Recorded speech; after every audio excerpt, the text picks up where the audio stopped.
So you've just been picking off the American icons with Disney and Mr. Banks and football with The Blind Side. I even remember the Alamo. Now you're tackling McDonald's. Yeah, well, I guess good stories are where you find them. You know, it's never my intention. And when I first got the script before I read it, I thought, do I want to do this? Because it's kind of an iconic character, American character, true character. Having just, you know, worked P.L. Travers and Disney, of course, and those kind of things. I don't want to be in a rut of any kind. So I was leaning against doing it, and then I read it and fell in love with Rob's script. Right.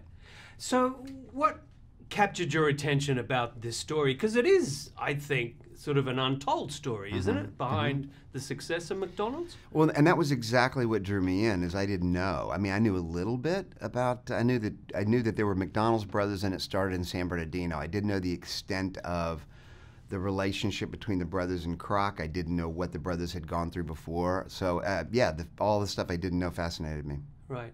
Well, it's not a desperately flattering portrayal of Ray Kroc. Was that the intention, or is that the true story? I think you want to present what you feel is the true story, and I think it's also, we looked at it as kind of a Rorschach test for viewers. It's like some people think of Ray Kroc as they go, hey, he did what he had to do, you know, and the other people might go, he's a monster.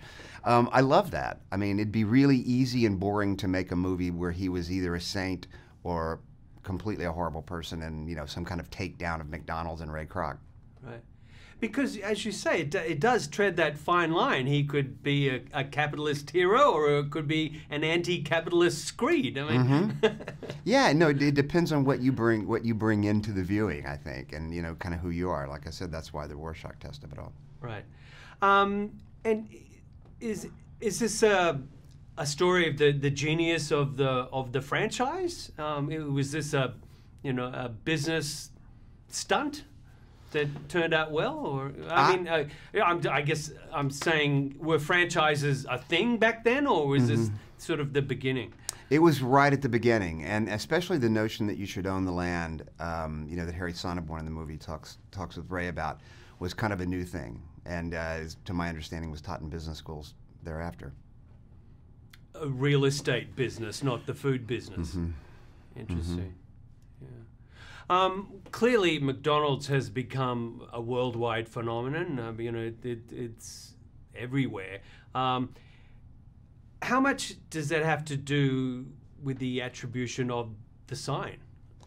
I think branding is really important, and I think if you want to talk about something that did probably begin, and, you know, with the McDonald's brothers and with Ray Kroc's understanding of it, is Ray really understood branding, not only the golden arches, but the name. And there was something about the name. And so he understood that as branding before a lot of people, before there was branding, in America especially. So I think that that's partially, you know, the success comes from that. Right. Well, you know, it was an interesting passage when he says, you know, it's a wholesome, family-orientated, do it for America kind of thing. And, you know, I guess you could debate the merits of that approach. That was his pitch, and that was what got him the gig. So, what do you expect? I assume you probably already know what the response from McDonald's and even Ray Kroc is towards the film. We haven't heard. I mean, haven't heard anything. And McDonald's basically only had one statement that they made when we were in prep, saying, you know, it doesn't surprise us that someone would make a movie about Ray Kroc. He was a fascinating and talented man. It's paraphrased, but that's essentially it. So we haven't, you know, of course, didn't get any help from McDonald's, but haven't heard anything. No. In what way was he unique, do you think, if at all? I think at that time, when you were in your 50s, if you were in your 50s, you were looking for a resting spot. You were looking for retirement and heading down that road.